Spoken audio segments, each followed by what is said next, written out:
Assalamualaikum warahmatullahi wabarakatuh. Perkenalkan, nama saya Alifka, NIM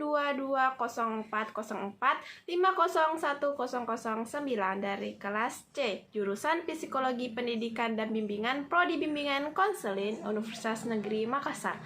Kali ini saya akan menjelaskan salah satu tugas saya di mata kuliah Profesi Pendidikan, dan semoga bermanfaat. Bab 1, di mana saya akan menjelaskan tentang pengertian profesi, syarat-syarat profesi kependidikan, dan landasan apa saja di dalam profesi kependidikan. Pengertian profesi, di mana yang harus kita ketahui tentang pengertian profesi merupakan suatu pekerjaan yang memiliki syarat di pendidikan tinggi bagi setiap pelaku atau pendidik. Jadi mereka mempunyai sebuah keahlian, keterampilan maupun keilmuan tertentu. Profesi merupakan suatu jabatan atau pekerjaan yang menuntut keahlian atau keterampilan dari pelaku. Profesi di dunia pendidikan dikenal dengan tenaga pendidik dan tenaga kependidikan.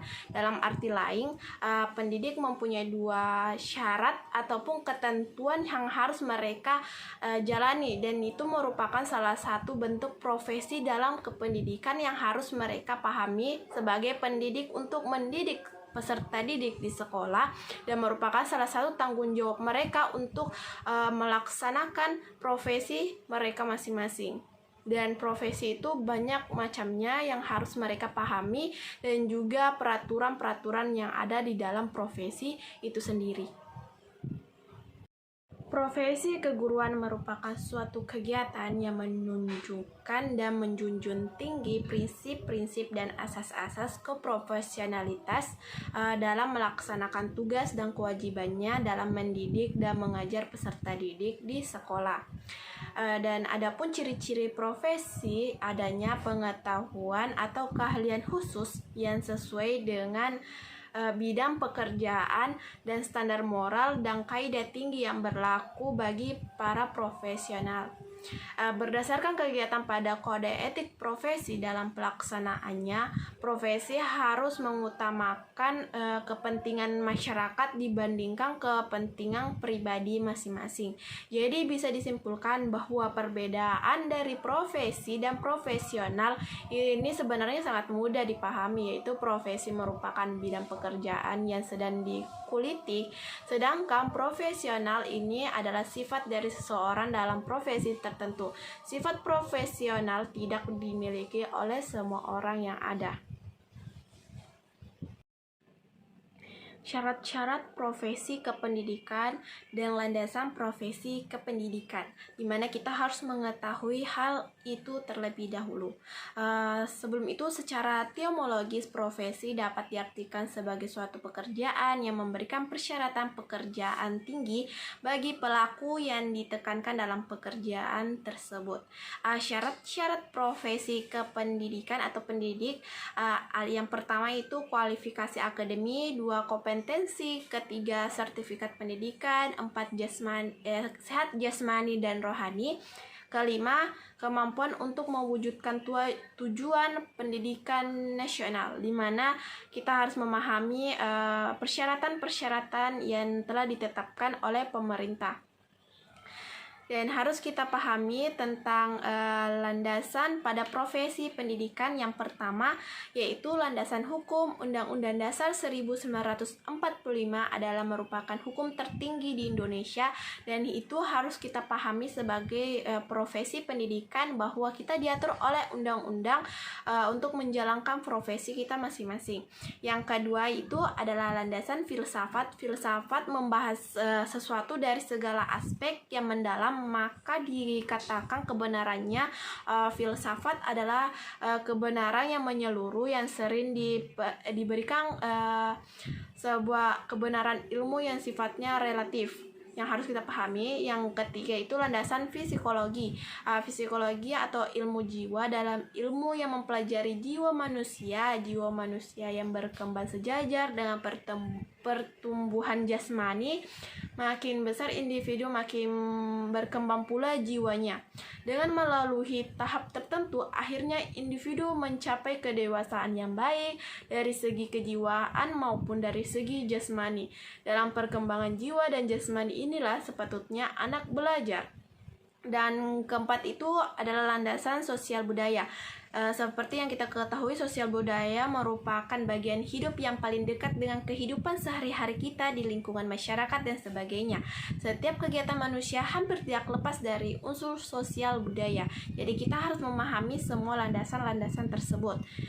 Dan ruang lingkup profesi kependidikan atau keguruan, yaitu ruang lingkup layanan guru dalam melaksanakan profesi, ruang lingkup kerja guru, dan ruang lingkup berdasarkan gugusnya masing-masing. Materi selanjutnya yaitu bab 2, yaitu standar kompetensi profesi kependidikan. Pengertian dari kompetensi. Kompetensi adalah sepakat pengetahuan, keterampilan, dan perilaku yang harus dimiliki, dihayati, dan dikuasai oleh guru dan dosen. Dalam melaksanakan tugas keprofesional, kompetensi guru dapat dimaknai sebagai kebetulan, pengetahuan, keterampilan, dan sikap yang berwujud tindakan yang cerdas dan penuh bertanggung jawab. Dalam melaksanakan tugas sebagai agen pembelajaran, standar kompetensi guru memang harus mereka perlihatkan, di mana standar kompetensi dalam kompetensi dasar setiap mata pelajaran atau bidang yang dikuasainya melalui pengembangan materi pembelajaran yang dikuasai dengan kreatif, melakukan pengembangan profesionalitas secara berkelanjutan dengan melakukan tindakan yang relatif, di mana hal itu harus mereka pahami dalam kompetensi. Kompetensi profesional guru adalah menguasai materi pembelajaran yang diampu melalui struktur pembelajaran, konsep pembelajaran, dan pola pikir keilmuan materi tersebut. Menguasai standar kompetensi SK, kompetensi dasar, KD, dan juga tujuan pembelajaran dari pembelajaran yang diampu.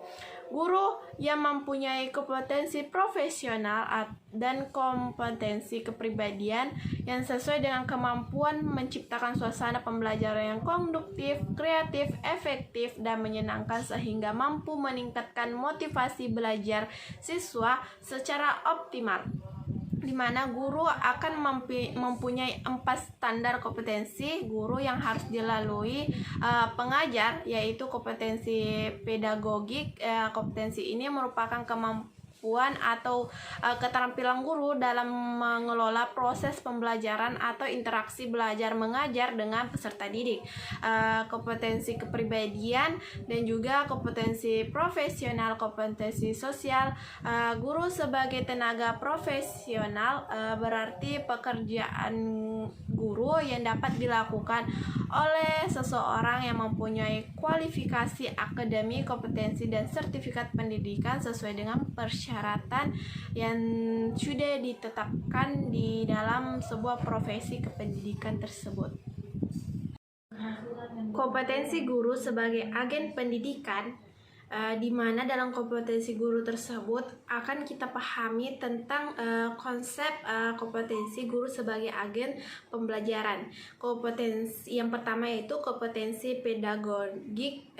Kompetensi ini merupakan kemampuan atau keterampilan guru dalam memperoleh proses pembelajaran atau interaksi belajar mengajar dengan peserta didik. Dalam kompetensi ini terdapat 7 aspek yang wajib dikuasai, di antaranya yang pertama itu karakteristik pada peserta didik, kedua teori belajar serta prinsip belajar yang mendidik, ketiga pengembangan kurikulum, keempat itu pembelajaran mendidik, kelima pengembangan potensi para peserta didik, yang keenam cara berkomunikasi, ketujuh penilaian dan evaluasi belajar. Yang kedua dalam kompetensi yaitu kompetensi kepribadian. Kompetensi kepribadian berkaitan dengan karakter guru yang wajib dimiliki agar menjadi teladan bagi para peserta didik. Selain itu, para guru juga harus mampu mendidik para muridnya agar membantu mereka memiliki kepribadian yang lebih baik pula. Terdapat beberapa kepribadian yang harus dimiliki seorang guru, yaitu kepribadian stabil, bertindak sesuai dengan norma sosial, dan bangga menjadi seorang guru. kepribadian yang dewasa, menampilkan kepribadian yang bertindak sebagai pendidik dan memiliki etos kerja sebagai guru. Kepribadian yang menampilkan tindakan yang didasarkan pada pemanfaatan peserta didik, sekolah dan masyarakat dan menunjukkan keterbukaan dalam berpikir serta bertindak. Yang ketiga, kompetensi profesional.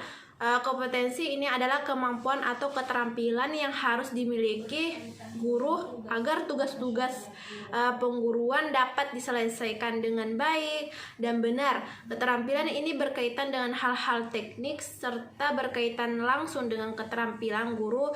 Indikator kompetensi ini ada beberapa, yaitu menguasai materi pelajaran yang diampu, meliputi struktur pembelajaran, konsep pembelajaran, dan pola pikir keilmuan materi tersebut. Menguasai stabil kompetensi SK dan kompetensi KD, dan tujuan pembelajaran dari pembelajaran yang diampu, baru mampu mengembangkan materi pembelajaran yang kreatif sehingga bisa memberikan pengetahuan yang relatif demi mengembangkan keprofesional secara berkelanjutan, mampu memanfaatkan teknologi informasi komunikasi atau TIK dalam proses pembelajaran serta mengembangkan diri. Kompetensi sosial ini merupakan kompetensi kemampuan guru dalam berkomunikasi efektif dengan peserta didik, tenaga kependidikan, orang tua atau wali peserta didik, dan masyarakat sekitar. Kemampuan ini meliputi bertindak objektif, tidak diskriminatif berdasarkan jenis kelamin, agama, ras, kondisi fisik, latar belakang keluarga, dan status sosial keluarga.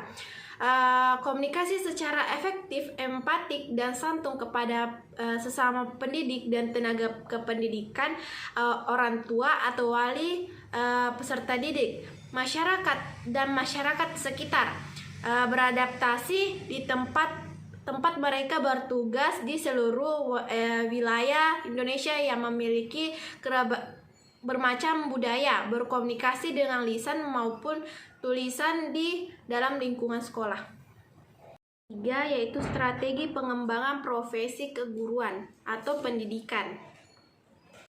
Strategi kepala sekolah dalam meningkatkan mutu pembelajaran atau pendidikan di sekolah.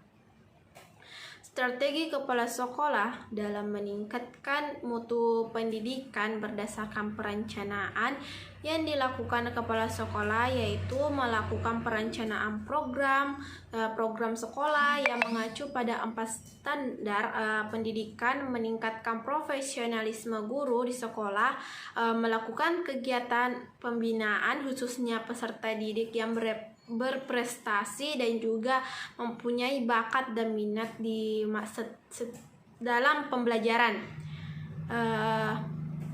Strategi minat mutu pendidikan kepala sekolah, yaitu merumuskan visi untuk memajukan dan keberhasilan akademi siswa, menciptakan suasana sekolah yang luar biasa untuk pendidikan dan pembelajaran, menanamkan kepemimpinan terhadap seluruh staf akademi dan non-akademi di dalam sekolah, meningkatkan pembelajaran, mengelola seluruh staf akademi dan non-akademi untuk mengelola proses pembelajaran, di mana peran kepala sekolah sebagai edukator, dan meningkatkan mutu pendidikan, yaitu dengan cara memberikan bimbingan kepada siswa dan juga guru serta karyawan agar dapat langsung menerima pelatihan, pembinaan, dan juga dilakukan pemberian refer dan juga punishment.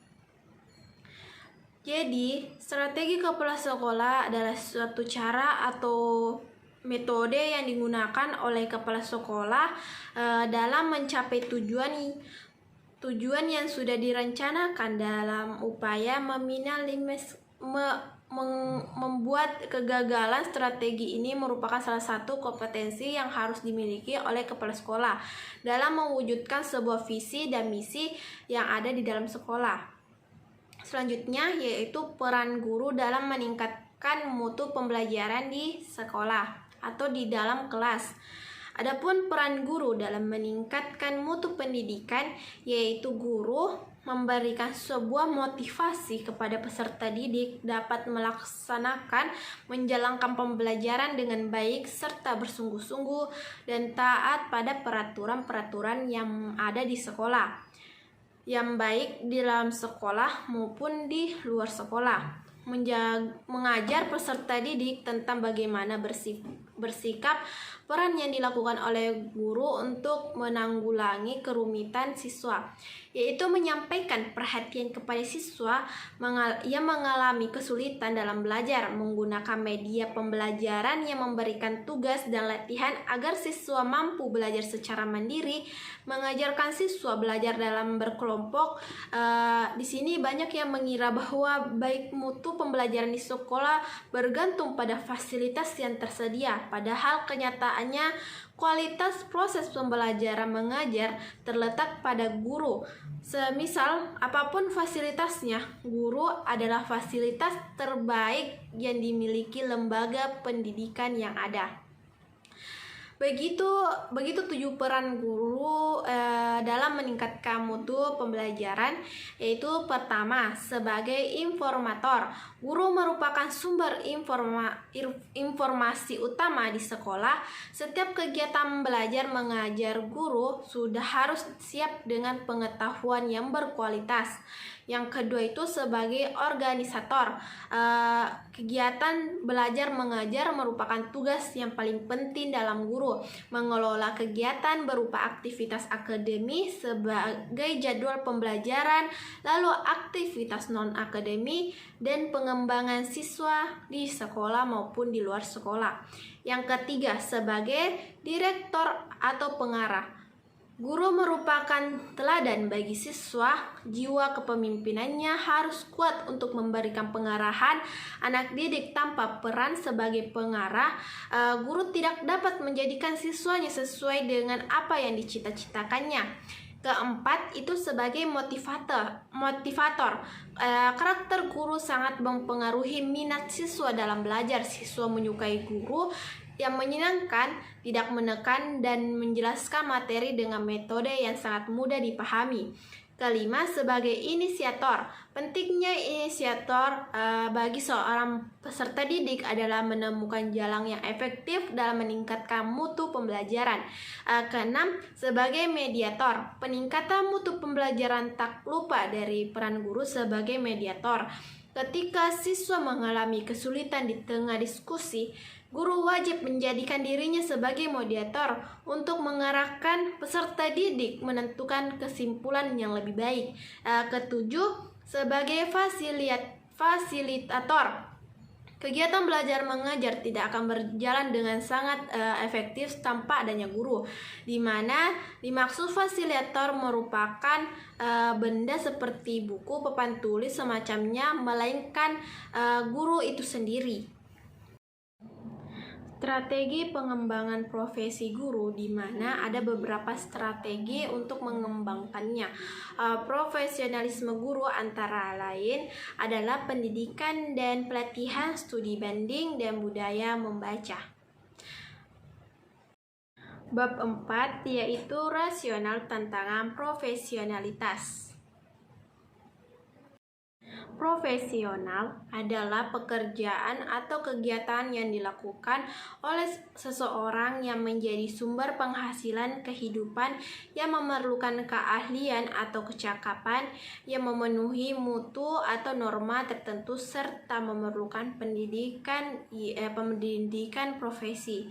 Profesionalisme guru adalah kemampuan guru untuk melakukan tugas pokok sebagai pendidik dan pengajar, meliputi kemampuan merencanakan, melakukan, dan melaksanakan evaluasi pembelajaran. Pada prinsipnya setiap guru harus diberikan disiplin atau periodik dalam melaksanakan tugasnya. Guru yang profesional adalah memiliki tanggung jawab membimbing, membina, mendidik, menilai, dan mengevaluasi para peserta didik. Seorang guru harus bisa menyesuaikan diri secara terbuka, bijaksana, dan dapat merespon dengan baik terhadap masukan era globalisasi di zaman sekarang.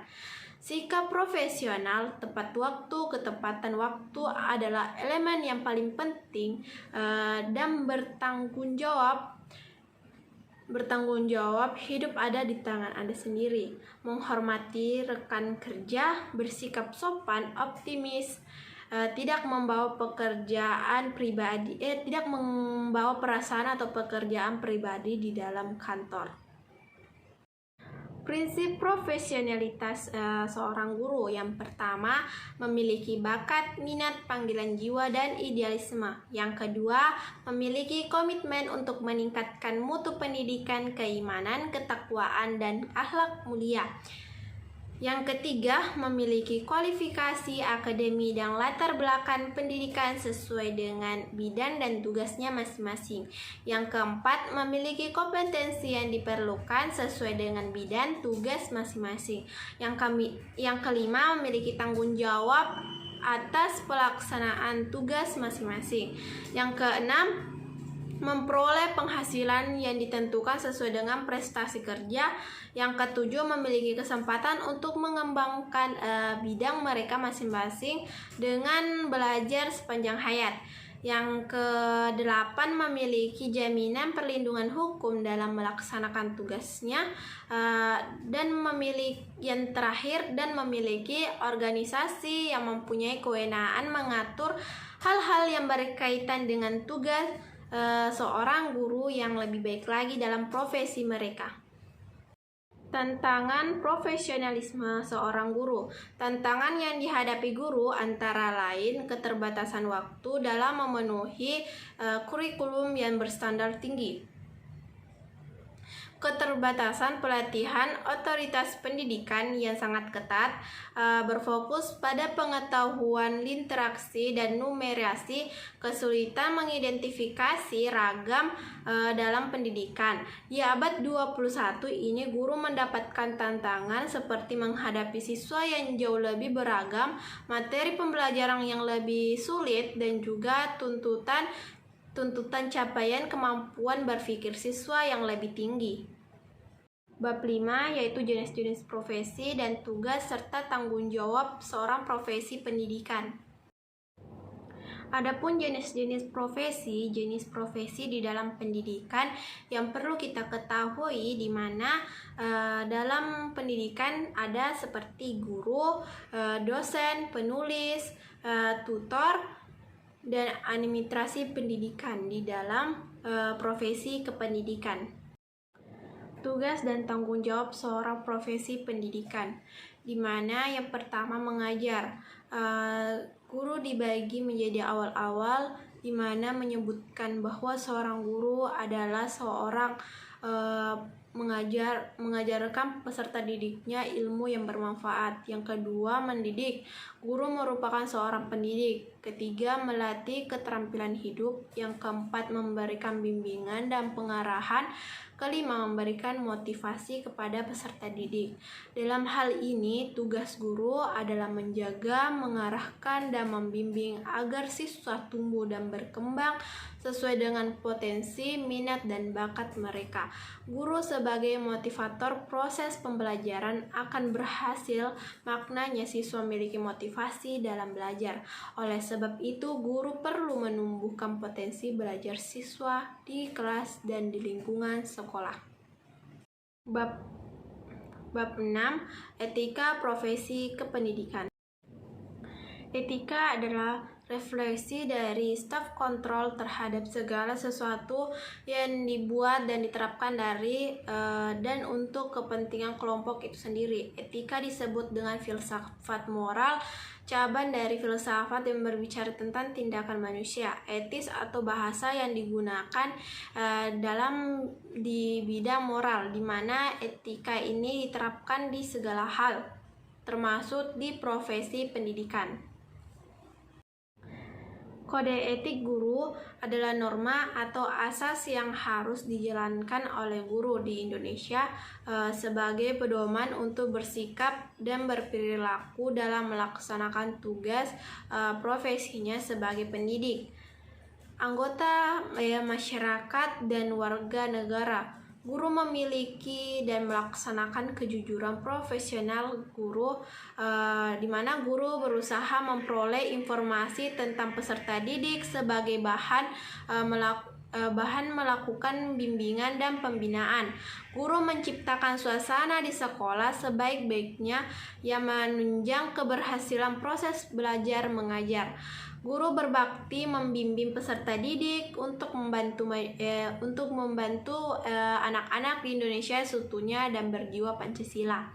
Guru memiliki kejujuran profesional dalam kode etik, menerapkan kurikulum sesuai dengan kebutuhan anak didik masing-masing. Kode etik guru Indonesia merupakan pedoman sikap dan perilaku yang bertujuan menerapkan guru sebagai profesi terhormat, mulia, bermartabat, dan dilindungi oleh undang-undang yang ada di Indonesia dan semua peraturan yang ada pada yang sudah ditetapkan untuk profesi kependidikan.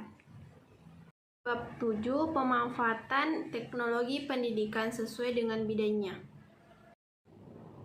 Teknologi dapat memudahkan dalam proses pembelajaran di mana dalam setiap bidangnya, dan juga siswa atau mahasiswa dapat menambah ilmu mereka di dalam teknologi, yaitu menggali lebih banyak lagi dan tidak hanya berfokus terhadap satu sumber saja. Apabila seorang pengajar mampu menggunakan teknologi, maka kualitas dalam pendidikan di Indonesia akan menjadi lebih baik lagi, di mana kita akan memanfaatkan teknologi yang ada, seperti memanfaatkan TIK di bidang pendidikan yang dikutip dari berbagai informasi, di mana informasi semakin cepat diperoleh dan diakses untuk tujuan pendidikan. Munculnya berbagai teknologi yang sangat mempermudah dalam proses pembelajaran. Materi pembelajaran dapat dibuat lebih menarik lagi dan lebih menarik dan kreatif dengan adanya teknologi yang lebih maju di Indonesia, dan itu akan membuat siswa atau mahasiswa lebih bersemangat lagi mencari informasi. Mereka tidak saat mereka tidak terjangkau dengan buku, dengan adanya internet dan teknologi, mereka akan lebih mudah lagi mencari informasi dengan tugas-tugas mereka. Mereka juga akan mempergunakan teknologi sebaik-baik mungkin dalam mencari informasi dan juga membagi informasi. Adapun macam-macam manfaat teknologi di dalam pendidikan, yaitu menambah informasi pengetahuan kepada siswa atau mahasiswa, meningkatkan kemampuan belajar di mana dengan adanya teknologi kemampuan belajar lebih mudah, memudahkan aset belajar di mana teknologi itu mudah dijangkau dengan adanya internet. Belajar lebih menarik dengan fitur-fitur yang ada di teknologi yang ada saat ini, meningkatkan minat belajar. Dengan adanya teknologi, minat belajar siswa ataupun mahasiswa lebih mudah dan lebih efektif dalam pembelajaran saat berlangsung, atau mereka lebih mempermudah akses teknologi, internet, dan sebagainya, aplikasi-aplikasi yang ada saat ini. Bab 8, di mana ada landasan, prinsip, teori, dan juga isu tentang profesi pendidikan yang harus kita pahami. Landasan profesi pendidikan dalam proses menjalankan pendidikan di Indonesia, Pancasila merupakan landasan ideologis dasar. Landasan ini bersifat mengatur atau mengikat dan memiliki kekuatan hukum bagi profesi tertentu, atau hukum bagi pemerintah dan juga seluruh rakyat Indonesia. Prinsip profesi pendidikan, di mana menurut undang-undang yang ada pada pasal 7 nomor 14 tahun 2005 tentang guru dan dosen, prinsip-prinsip profesi guru ada beberapa. Yang pertama, memiliki bakat, minat, panggilan jiwa, dan juga idealisme. 2. Memiliki komitmen untuk meningkatkan mutu pendidikan dan juga keimanan, ketakwaan, dan akhlak mulia. Ketiga, memiliki kualifikasi akademi dan latar belakang pendidikan sesuai dengan bidang bidang tugas mereka masing-masing. Yang keempat, memiliki potensi yang diperlukan sesuai dengan bidang mereka. Kelima, memiliki tanggung jawab yang luar biasa atas pelaksanaan tugas dan kewajiban mereka. Profesional, di mana yang keenam, memperoleh penghasilan yang ditentukan sesuai dengan prestasi akademi. Yang ketujuh, memiliki kesempatan mengembangkan bakat mereka atau profesional secara berkelanjutan dengan belajar sepanjang hayat. Di mana hal ini mereka harus memperhatikan segala hal itu untuk lebih baik lagi dan mempermudah segala hal dalam prinsip-prinsip yang ada. Teori pendidikan adalah teori yang digunakan dalam proses belajar mengajar di sekolah, di kelas. Teori pendidikan ini dibagi menjadi 4, yaitu pendidikan klasik, pendidikan personal, teknologi pendidikan, dan juga pendidikan interaksional. Teori pendidikan adalah sebuah pandangan atau serangkaian pendapat ikhlas pendidikan yang disajikan dalam sebuah sistem konsep. Pendidikan sebagai sistem mengandung arti suatu kelompok tertentu yang setidaknya memiliki hubungan khusus secara timbal balik dan memiliki informasi pendidikan dapat dijadikan sebagai pedoman untuk mengetahui arah dan tujuan yang akan dicapai dan juga hal-hal yang ingin mereka laksanakan dengan sebaik mungkin. Isu pendidikan, di mana dalam isu pendidikan adalah suatu hal yang penting dalam pendidikan yang selalu menjadi bahan pembicaraan hangat saat ini. Selalu menjadi topik yang merupakan pembahasan yang sangat menarik akhir-akhir ini, terutama bagi orang tua. Murid adalah anak yang sedang melaksanakan pembelajaran di sekolah. Berbagai masalah pendidikan yang menonjol, di antaranya pendidikan telah kehilangan sesuatu objektivitas, masih jauh dari realitas yang dihadapi oleh peserta didik di masyarakat. Yang kedua, pendidik belum mendewasakan peserta didik. Yang ketiga, pendidikan tidak menumbuhkan pola pikir yang kritis. Keempat, belum menghasilkan sesuatu yang lebih baik lagi di pendidikan tersebut. Itu merupakan salah satu isu-isu yang sering terjadi di pendidikan, termasuk hal-hal yang menyangkut tentang siswa, bahkan juga pendidik, guru, dan juga tenaga kerja di sebuah pendidikan, di kalangan pendidikan. Bab 9, manajemen sekolah. Manajemen sekolah merupakan suatu bentuk upaya pemberdayaan sekolah dan lingkungannya untuk mewujudkan sekolah yang mandiri, efektif melalui optimalisasi peran dan fungsi sekolah sesuai dengan visi misi yang telah ditetapkan bersama. Manajemen sekolah merupakan suatu kegiatan yang dilakukan secara efektif dan efisien untuk meningkatkan kinerja sekolah, mencapai tujuan pendidikan, tujuan nasional, dan tujuan pelembagaan yang hasilnya bisa dilihat dari beberapa faktor sebagai indikator kinerja yang berhasil dicapai oleh sekolah. Kepala sekolah dituntut untuk mampu melaksanakan tugas dan fungsi dalam mengelola berbagai kompetensi sekolah untuk mencapai tujuan sekolah yang dirumuskan. Kepala sekolah menunjukkan fungsinya sebagai dua peran, yaitu peran sebagai manajemen dan peran sebagai pemimpin. Manajemen merupakan tindakan pengelolaan dan administrasi sekolah, di mana manajemen sekolah berarti merupakan sumber daya manusia dan sumber daya lain untuk mencapai tujuan sekolah.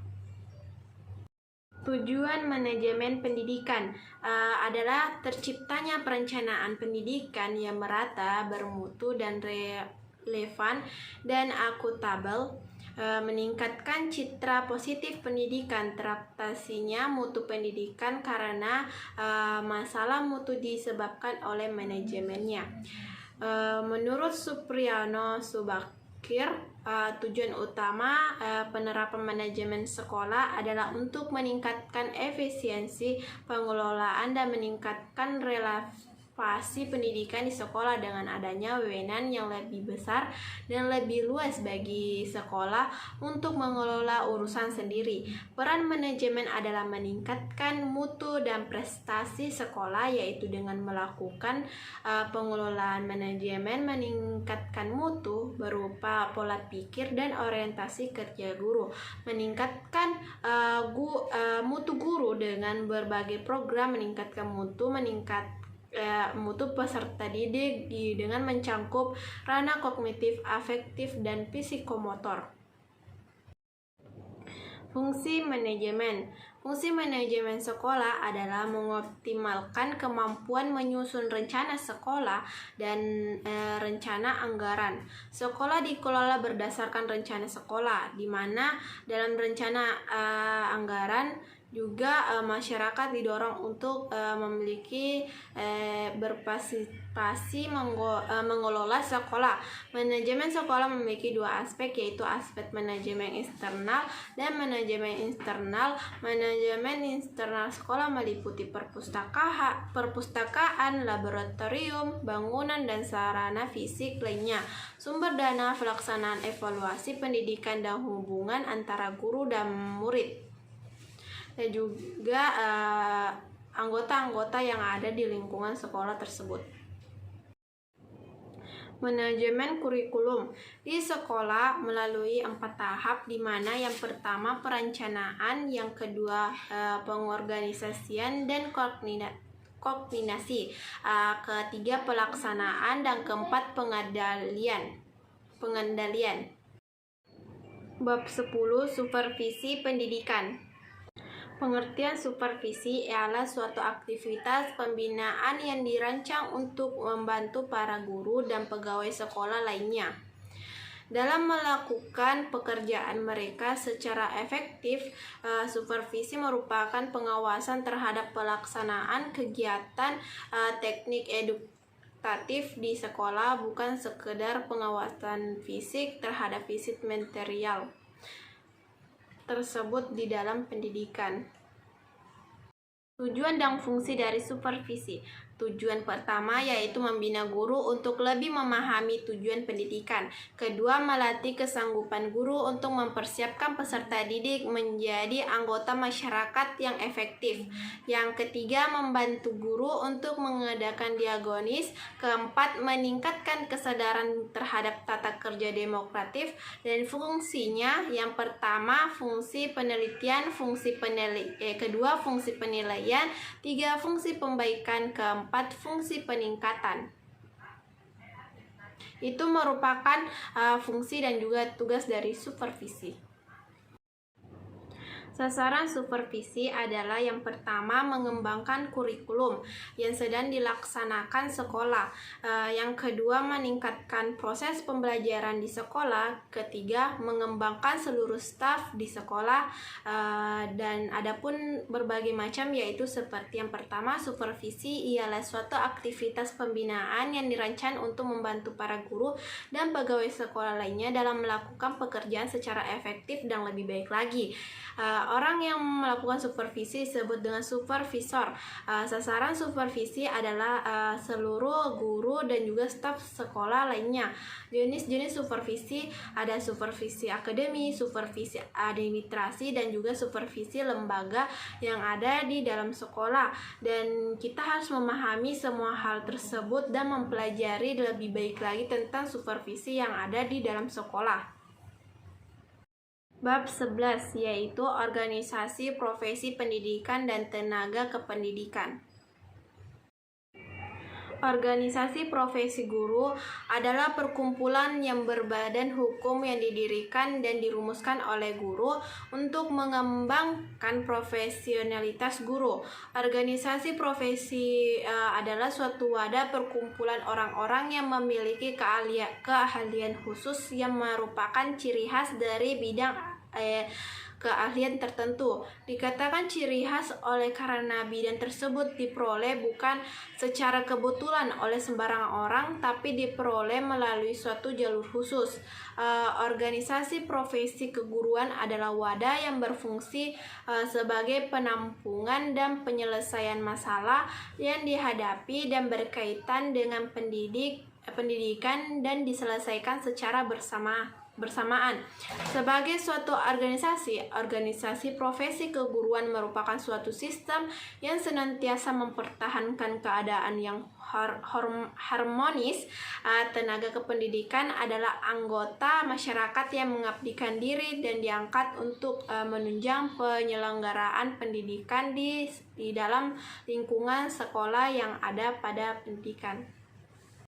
Organisasi profesi keguruan berfungsi sebagai pemersatuan seluruh anggota profesi dalam lingkungan sekolah untuk menjalankan tugas keprofesionalisnya, memiliki fungsi peningkatan kemampuan profesional. Tujuan organisasi profesi pendidikan menurut visinya secara umum ialah terwujudnya tenaga kependidikan yang profesional, diantaranya yaitu meningkatkan dan mengembangkan karir anggota. Hal ini merupakan upaya organisasi dalam bidang pengembangan karir anggota sesuai dengan bidang pekerjaannya.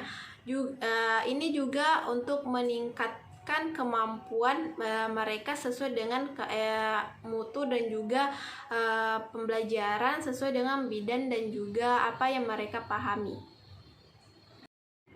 Adapun jenis-jenis organisasi dalam kependidikan yang harus kita ketahui, yaitu yang pertama Pemersatuan Guru Indonesia, yang kedua Ikatan Sarjana Pendidikan Indonesia, yang ketiga Petugas Bimbingan Indonesia, dan selanjutnya Ikatan Guru Indonesia, baru Federasi Guru Indonesia, dan juga sebagainya yang telah saya paparkan di dalam PPT yang saat ini.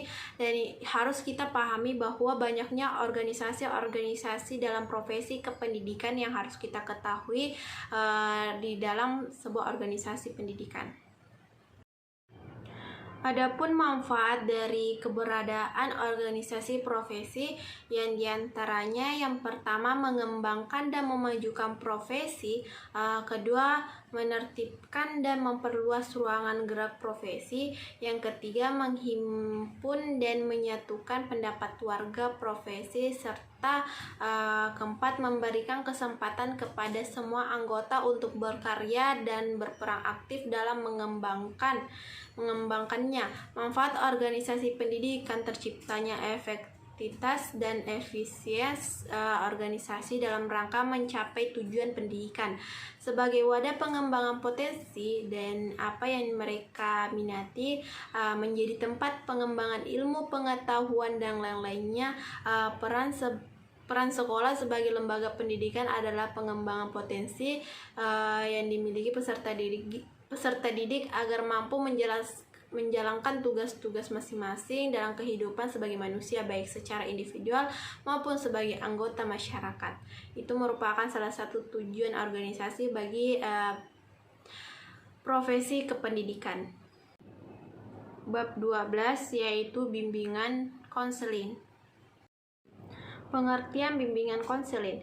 Bimbingan dan konseling merupakan bantuan yang diberikan seseorang konselor kepada individu atau klien yang mengalami masalah baik pribadi, sosial, belajar, karir, dan dengan harapan klien mampu memilih dan menjalin hidup dengan baik. Proses bantuan yang diberikan oleh pembimbing konselor kepada individu konselin melalui pertemuan tatap muka atau hubungan timbal balik antara keduanya supaya konselin mampu atau atau kecakapannya memiliki masalah serta mempunyai kemampuan memecahkan masalah sendiri, di mana bimbingan konseling akan membantu klien untuk menghadapi masalah mereka dan mengatasi masalah yang mereka hadapi dengan sebaik mungkin.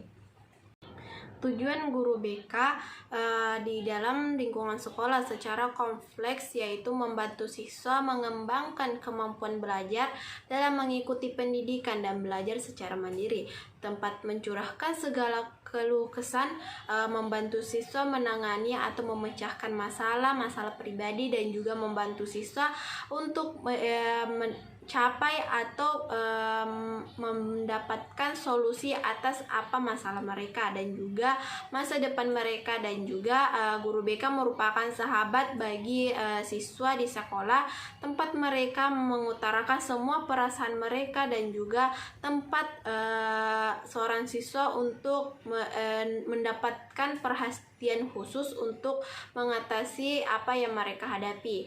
Guru BK juga akan membantu siswa untuk pelayanan karir mereka, di mana mereka akan menentukan di mana potensi mereka untuk ke depannya di masa depan untuk mencapai keinginan dan juga cita-cita mereka ke depannya.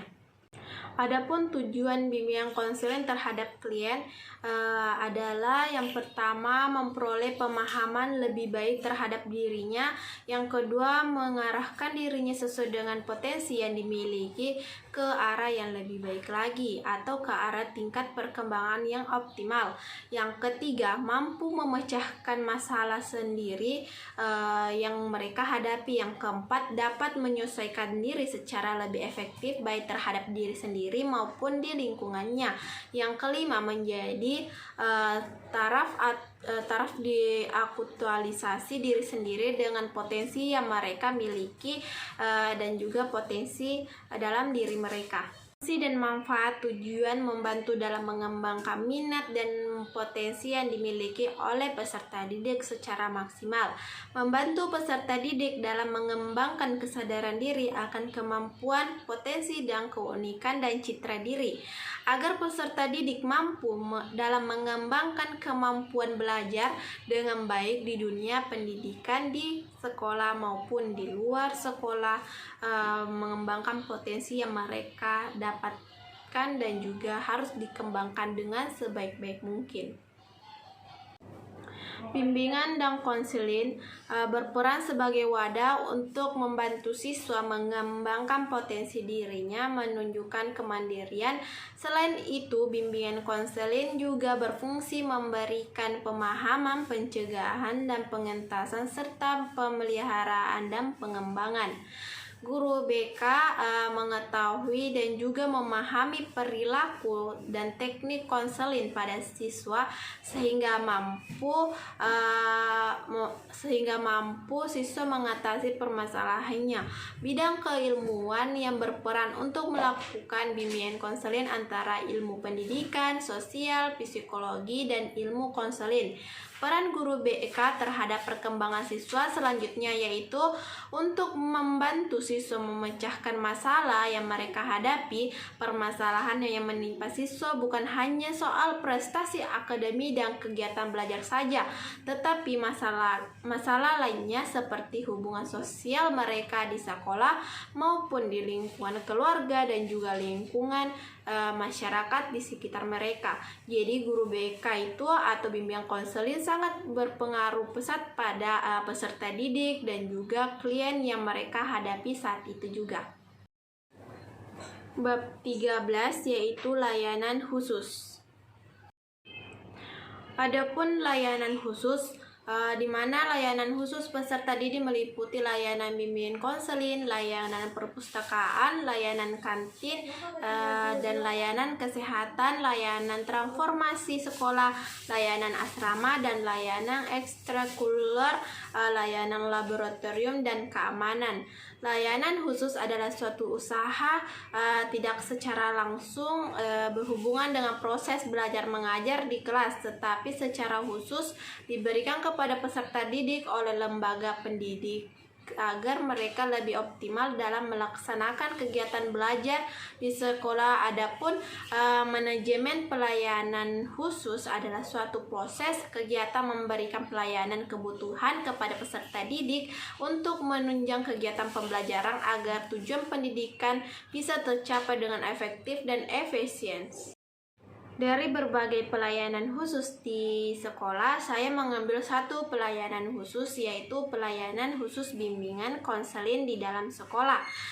Layanan khusus bimbingan konseling merupakan bagian dari manajemen berbasis sekolah MBS yang efektif dan efisien.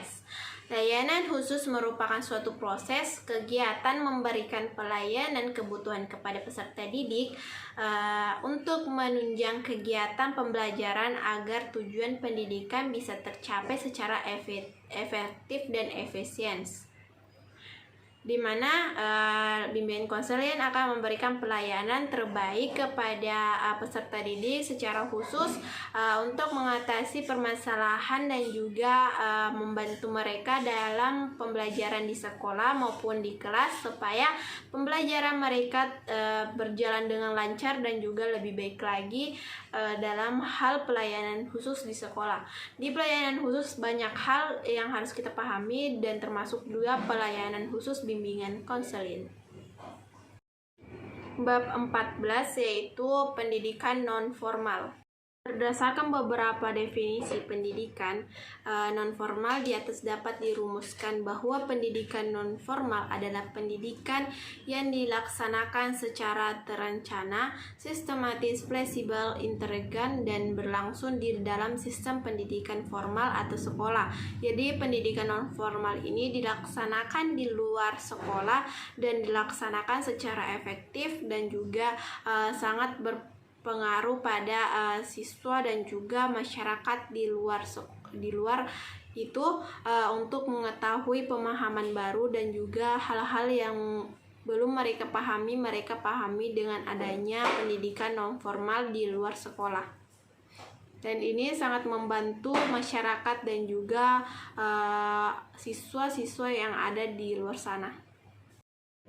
Adapun di dalam pendidikan non-formal berfungsi untuk mengembangkan potensi peserta didik dengan menekankan pada penguasaan pengetahuan dan keterampilan fungsional serta mengembangkan sikap dan kepribadian profesional di dalam pendidikan non-formal ini. Itu merupakan salah satu fungsi dari non-formal yang akan diterapkan di dalam peserta didik yang melaksanakan pendidikan non-formal. Tujuan utama dari pendidikan non-formal adalah untuk melengkapi, menambah, atau mengganti dari pendidikan formal, serta memiliki fungsi penting dalam pengembangan potensi belajar atau pelajaran melalui penguasaan pengetahuan dan keterampilan fungsional, serta mengembangkan sikap dan kepribadian yang profesional, di mana dalam tujuan ini akan membantu pendidikan dari menambahkan pengetahuan dari pendidikan formal melalui pendidikan non formal. Pendidikan non-formal memiliki ciri-ciri program pendidikan yang disesuaikan dengan pemenuhan kebutuhan belajar yang bersifat mendesak, waktu belajar lebih singkat dan tidak banyak biaya, materi pelajaran yang diberikan sifat praktis dan pragmatif dengan tujuan segera bisa dimanfaatkan. Satuan pendidikan non-formal terdiri atas lembaga khusus, lembaga pelatihan, kelompok belajar, pusat kegiatan belajar masyarakat, dan majelis tahlim, serta satuan pendidikan yang sejenisnya. Satuan pendidikan non-formal terdiri atas lembaga khusus dalam sebuah pusat kegiatan belajar masyarakat dan serta satuan jenis-jenis yang ada di lingkungan masyarakat itu sendiri. Jadi dapat kita pahami bahwa non-formal itu terbagi jadi berbagai macam ciri-ciri dan bentuk dalam pembelajaran non-formal. Adapun ciri-ciri pendidikan nonformal yang harus kita ketahui yaitu berfokus pada siswa, bagaimana belajar mandiri, dapat mengontrol aktivitas belajar, waktu pembelajaran tidak mengetahui kurikulum, fleksibel, dan biasanya peserta didik yang menentukannya. Hubungan guru dan siswa bersifat datar. Itu merupakan salah satu ciri yang harus kita ketahui tentang nonformal. Baik, itulah tadi pemaparan materi dari saya. Saya mengucapkan banyak terima kasih dan mohon maaf bila ada yang salah. Dan semoga pemaparan materi saya dengan mata kuliah profesi pendidikan semoga bermanfaat bagi kita semua. Wassalamualaikum warahmatullahi wabarakatuh dan terima kasih.